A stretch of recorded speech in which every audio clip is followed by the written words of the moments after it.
Welcome to 247 Real Talk. I'm your host, Julian Perry. And it's a pleasure to be here with you once again for another episode of the 247 Real Talk podcast. I'm speaking real fast right now, if it sounds that way, because I'm hoping that I can get through an episode without coughing. I've had somewhat of a challenging health week, and I will certainly bring you up to date with what's been going on with me. Suffice to say that I usually record on Wednesday nights. It is Thursday, January 23rd at around 8:52 p.m. and I'm now recording, which means I have to stay up and edit so that you guys can get this episode tomorrow. We're going to talk a little bit about my health. We're going to talk a little bit about a new time in America. We have a new president, right? Sit back, relax, and I'll be right back.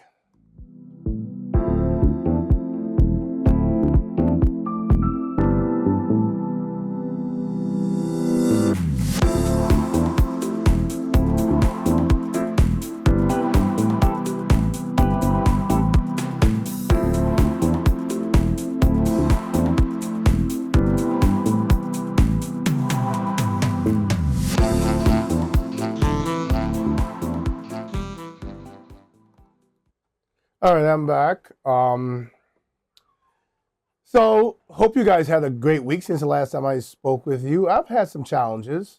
First, let me give you the good news. My knee seems to be progressing well, moving towards 120-degree bend now. So judging on the other side knee, how far it bends, I don't have that much to go, probably for somewhere around 120, 122, 120, somewhere around there. So I'm getting there. The challenge was that week before Christmas, I got what I now know was the flu. I generally, because of my history of allergies and the fact that I get allergy shots, I generally get coughs with my colds. And years ago, I used to get bronchitis, but that stopped. Well, the strain of flu that's going around now, even though I had the flu shot, took me down. I fought it. And I got past it. I got through it. I might have mentioned that to you. I mentioned to you in previous episodes where it was like a 5-minute episode because I was coughing. But I got to the point where I was over that, no fever or anything, but I was coughing. Coughing till my veins were popping out. Coughing till it felt like I would pass out, like I couldn't breathe. Incessant coughing. And this went on from probably around Christmas till this week. It got so bad, I went to an urgent care maybe 2 weeks ago. They gave me some steroids, which is usually what they give for that. I took them, nothing. Contacted my PCP, who's been my PCP for 20-something years, so he knows my history. He spoke with me, prescribed the prednisone pack, 6 tablets, 5 tablets, 4 tablets, 3. That's how you take it every day. At the last day at the final tablet, it was like, wow, it worked. Next day, the incessant coughing started. It got so bad I had to call in from work. I literally couldn't breathe, couldn't speak. I contacted my doctor. He says, forget about making an appointment, come in and see me the next day. But my doctor's been my doctor for like 26 years, like I said, so I kind of get a bit of carte blanche privilege. So I went in. By the time I got there, I was struggling to breathe. Sat down, told him, checked in, sat down.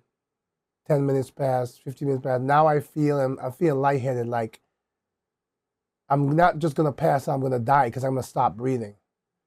It was crazy because at moments like that, when you feel helpless and you feel like all your strength is draining from your body, all I could think about was my family. I went back to the nurse. I said, I need albuterol now. Okay. I'll go back and tell the nurse. She got up, she went back, came back, sat down. Another 15 minutes passed. Now I'm sitting in the weight room. I'm beginning to slouch in the chair, right? Because now I have no more energy. And I'm literally going, like, So I get up, I crawl over to her basically, and I say, either the nurse is going to give me albuterol or I need you to call 911. She went back again. It still took like another 10 minutes. At this point, I'm literally pretty sure that I'm not going to make it out of here because I can hardly even walk. There's no more oxygen left in my body. They get me into a room and she starts taking my pulse. With every breath I had in me, I said, I need albuterol quickly. Somehow that registered and she ran quickly and got me the machine was next to me and she plugged it in and got me albuterol. Their doses are pretty strong because after a treatment of that, I could breathe again. Doctor came in, went through many tests, put a machine on me. My heart rate was 161. I was shivering. I was shaking. He couldn't understand why my heart rate was that high. I mean, albuterol raises your heart rate, but still. He took me inside. He examined me, put it on again. I forgot what it was. It was still very like 140 something. He made them give me an EKG to see if I was having a heart attack. They looked at the EKG and everything was fine, just the heart rate was high. He checked it again and it was down to 117. So obviously the whole stress of struggling to breathe since I was driving there, getting there. Oh, and when I got there, I had to park a distance away. I had to walk to the doctor's office. It was brutally cold, probably like -5 or something. And I couldn't breathe outdoors because it was, normally you go outside, you have fresh air, you want to breathe, but this was so cold I couldn't breathe. So anyway, he hurried up and he got me a referral for a CT scan of my chest, my lungs. He was also concerned that since I had knee surgery, that there's a possibility that there was a residual embolism in my lung. Suffice to say that I went today, I had a contrast CT scan. That's where they inject that coloring into your body. So the machine, you slide in the machine, or that whole crazy looking apparatus. Turns out I don't have an embolism, but I'm now being treated for pneumonia. So how was your week? That's been mine. And I really wanted to come on here this week, even for a short episode, because I wanted to talk to you a bit about what's going on in the news. So on Monday, we got a new president. Now, everyone who listens to my show knows that I'm a man, a spiritual man, I believe in God and my Creator. That's how I choose to live my life. I'm not telling you how to live yours. And I said to myself, God has a sense of humor. Our Creator has a sense of humor. Donald Trump got sworn in on the same day that Martin Luther King's birthday was celebrated. Polar opposites. And again, for those of you who are new to the channel, go check my other episodes. I never come on here Republican, Democrat. I come on here as a true independent. Not a party independent, but an independent thinker. I have a few friends of mine who are very staunch Donald Trump fans. Let's call them MAGA. Since he calls them MAGA, let's call them MAGA. I was astonished to see their regret already. Literal regret. He went into office and he signed a bunch of executive orders. Like, be honest with you, I'll tell you what that's about in a minute. But all the things that he signed, and then releasing those January 6 riots, those convicted, those in jail, and those yet to be brought before the courts, pardoning them, so therefore releasing. He released into that people who are world-renowned white supremacists. He released people who have since had remorse. And even though he released them, have said to him, that was a horrible thing to do, because as I sat in jail, I had time to think. I realized that what we did was wrong. The Capitol Police officer who was hurt talked about how he felt about it, how wrong it was. But again, this is what President Trump said he was going to do before he got in, right? So it's no surprise to anyone. And it's not something that we can complain about. We don't want to give, just like how you denounce people, you have to also speak the truth. If I tell you that if you buy me a car, I'm going to run you over with it, and you go ahead and buy me a car, why are you complaining and crying when I run you over with it? I told you. What did you think? But here's what I understand the problem with is, what people don't understand about President Trump is he's a master of misdirection, and he understands human emotion. Believe it or not, he understands laziness too. And I'm going to go over a few of the executive orders, just a few of them in a moment. But here's why I say laziness. We, America, maybe not the whole world, but let's keep it here, United States of America. We have become dependent on media. It's one thing to look at news, to look online, to listen to what someone says, to maybe listen to an opposing side, to discern as best as we can what's fiction and what's fact, and make our own decisions. What I've realized is the nation has become so lazy that we don't even think about our decisions anymore. We don't even bother to look at what someone is saying and investigate it to see if it makes sense or is the truth. Half of this country believes in the Democrats and half believes in the Republicans. And the vote of 49.8% to 48.4%, that's how Kamala Harris versus Donald Trump. And he keeps using this word mandate, but he didn't get a mandate. He didn't even get 50% of the vote. The point is that we have become such a lazy nation, so lazy with our thoughts, that we refuse to say, hey, Democrat, tell me what your position is on this. First of all, we need to ask them, not listen to what they say, but ask them. Find out from them. There's a lot of forms you can write in and get answers from, either from them or their representatives. What is their position on A, B, C, D, E, F, G? These are important to me. Okay. Republican candidate, what is your position on the same things? Let me look at the two. This makes sense.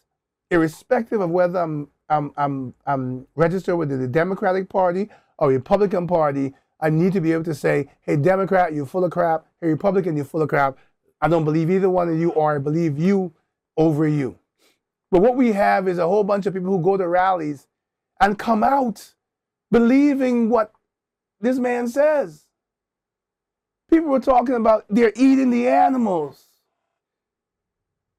People were talking about make America great again and blaming Obama for 9/11. They go in there and whatever this man says, they laugh at and they come out cheering. And I kind of understand it in a way, because not only does he understand who his audience is, but he also understands that words are worth nothing, because when he got in there, his actions will be his actions irrespective of who voted for him. And I'm saying this now because, like I said, I got friends of mine who are talking remorse already. They believed that when he went into office, he wouldn't have done some of the things he's already done executive orders from. They kept telling me before, he's just saying that because he has the gift of gab. He knows what to say to win the vote of his supporters. He's not going to do that. Why would he do that? Breaking news. We're in a new time in America. And I'm going to say this to you.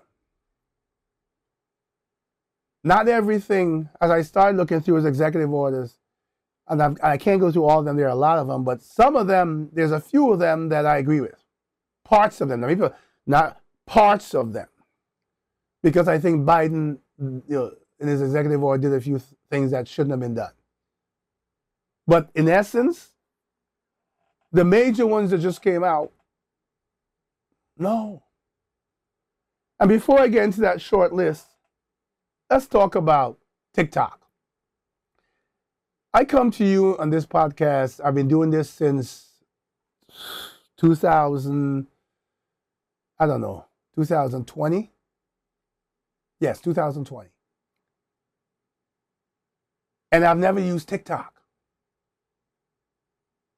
I've pushed away several sponsors who have come to me because when they laid out their plan, this podcast was going to become their podcast.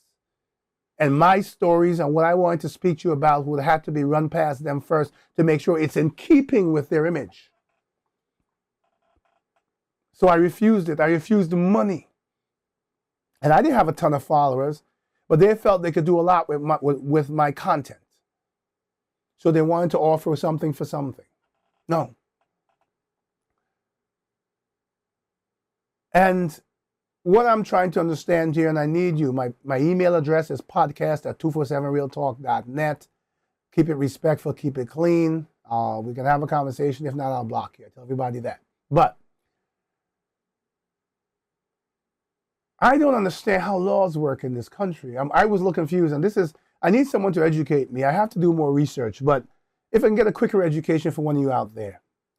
So Congress realized and brought proof to the entire chamber, House and Senate, that TikTok was a serious threat to the privacy of Americans. But hold on. This whole investigation was started by President Trump. It was started by President Trump when he was previously in office. It was continued under the Biden administration. Congress, in a majority, approved a ban. Now, I have heard that the Supreme Court, like Roe versus Wade, I've heard that like the Supreme Court made a decision, and to override it, you need it to be done by Congress. So I was surprised, but maybe there's not, when Congress banned it, that this individual had the right to go to the Supreme Court. Okay. Maybe it works both ways. Maybe there's a checks and balances, right? So TikTok goes to the Supreme Court, and the Supreme Court upholds the ban. And President Trump delays it going into effect after he was the one who started it. I'm waiting to see what's going to happen next, because there's a lot of money involved here. And money talks. So we'll see. All right, so let me get it. I'm ready in here, 18 minutes already. I don't want my voice to start straining, but let's go over just a few of the, and if you see me looking down, I'm looking at my iPad, of the executive orders. All right. So there's the national emergency at the border. However you feel about it, he has a right to do this if he doesn't agree with immigration. Somebody should tell him and every American who doesn't like the migrants or don't like immigration that every single one of us who's living today is an immigrant. Only the indigenous people of this country that Columbus found here when he got here are Americans. But anyway. Remain in Mexico policy.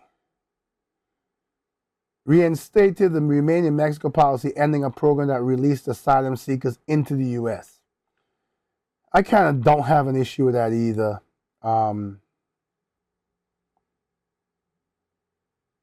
Yeah, I don't. Now, here's the thing. He empowered officials to repeal, repatriate, or remove any alien engaged in the invasion of the southern border, but you pardon those who stormed the Capitol. Way to go. Those of us who are into clean air, clean energy, well, his new policy, executive order, is to drill, drill, drill. So be concerned about our few generations to come and their really short lifespans and the toxicity in their bodies from the time they're born.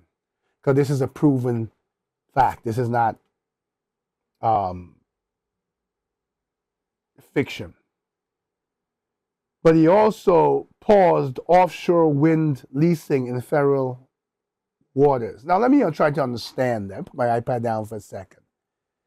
If you don't believe that the drilling should be stopped, and you decide as a president you want it to continue, well, that's part of our democracy, right? We change presidents or we vote for a new president every 4 years, and we vote for an ideology, policies. But why would you stop an operation in federal waters where they're trying to bring more energy in? Clean. That doesn't impact the drilling. So restarting the drilling is one thing, but stopping the wind farms seems a little bit spiteful. This one really hurts. I'm hoping that it doesn't affect, but he immediately withdrew, I think, from the Paris Climate Agreement. If you remember, he did that before, and then Biden went back and he pulled out again. There are a lot of countries across the world that have changed and have radical leadership. Last time we pulled out, we were alone. This time we pulled out, there may be followers. Here's another one, the DEI executive orders. This has got teeth on it that will hurt a lot of people long term. He hasn't dealt with transgenders in the military yet, but that's coming. I think he forgot that these are people, regardless. Then he signed, and this one's got to hurt too. Government employees are often called upon to do a lot of hard work for less pay. When you work in private industry, which I have, you get incentives for doing extra work. You get bonuses at the end of the year, or you get bonuses at review time. Government employees don't. If you think about this carefully, many times when the government shut down and they went home and the federal employees stopped being paid, they had to go to work. One of the outcomes from COVID was this work from home policy, hybrid, that gave people a couple of days with their families working from home. And in this new technological age where so many people really don't need to be in an office. I mean, most of the time now, people, even in my environment, go into the office, either go in their cubicle, or if you have an office, close the door. And the next time you see them is if you pass them going to the bathroom or when they're leaving from work. They basically do not communicate on anything else but Microsoft Teams and email.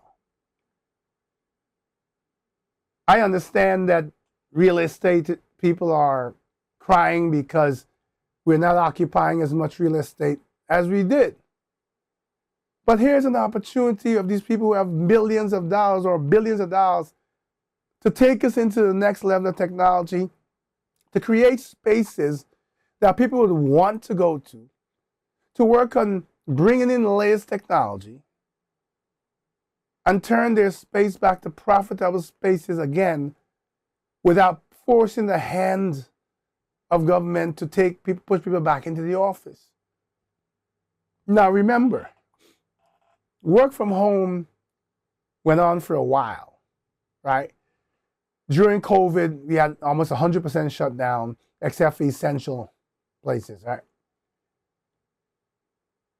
People have gotten very used to those days off, that they've been doing it long enough that they've worked it into their schedule, whether it be childcare, whether it be a day to give someone a break, whether it be a day to schedule all their doctor's appointments in one day, whatever it is. But every single person who had the opportunity to work from home can tell you how amazing it has been for the quality of their lives. And now you're telling them at the drop of a dime, get back in the office. And while you're doing that, all those staff members from DEI offices you've put on paid leave pending termination. So we're taking money and food out of people's mouths because we don't want inclusivity?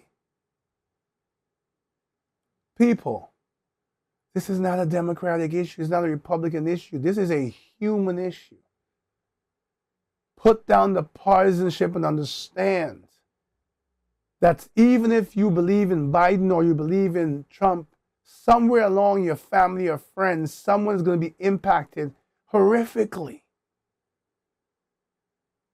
I'm hoping that someone can talk President Trump into changing this, into looking at quality of life as a something that people would praise him for. And then I did the pardons already. Oh, this one I don't get. So he's ordered the U.S. to pull out from the World Health Organization, citing their horrible handling of COVID. Huh? So as soon as I get to suck the rest of the bleach I pumped into my body that was recommended by his administration, yeah, then maybe I can get to blaming the WHO. And last but not least, the main one is the Birthright Citizenship Executive Order. So today, January 23rd, 4 states went to court to block this, temporarily pause it as they pursue legal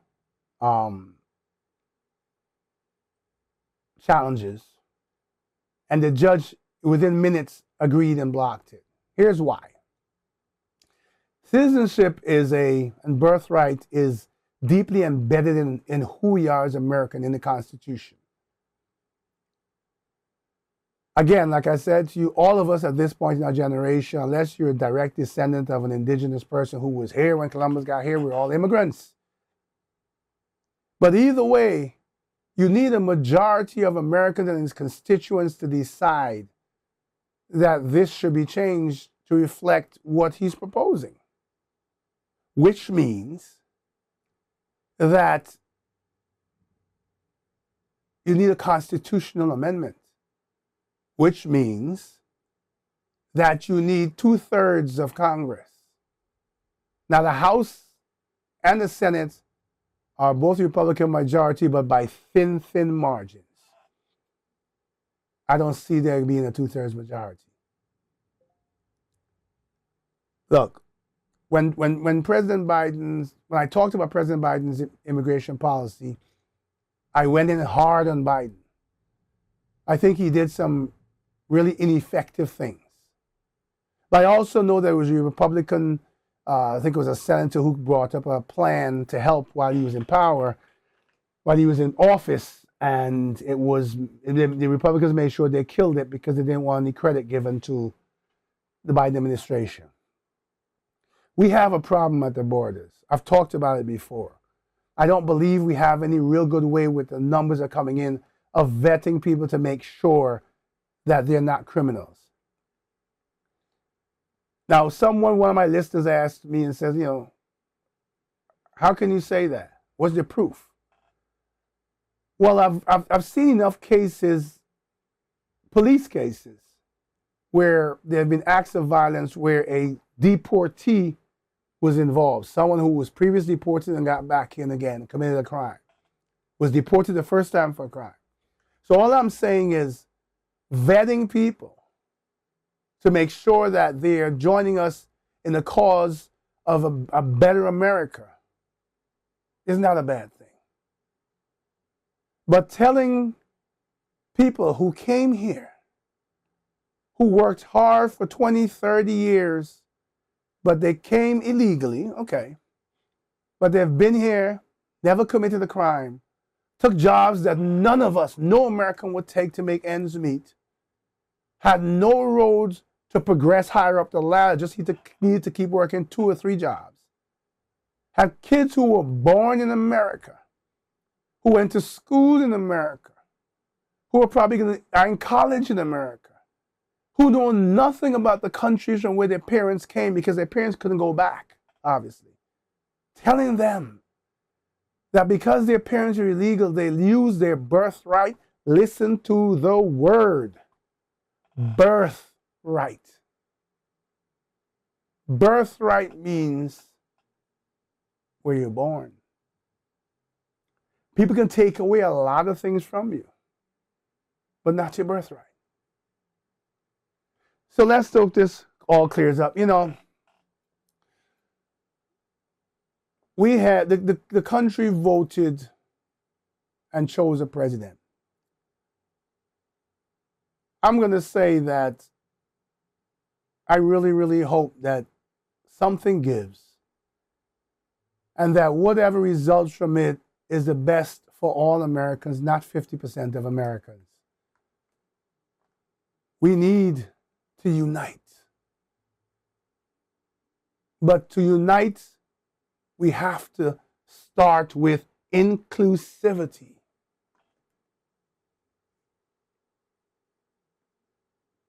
And so my hope and prayer is that as we go forward, that things will change.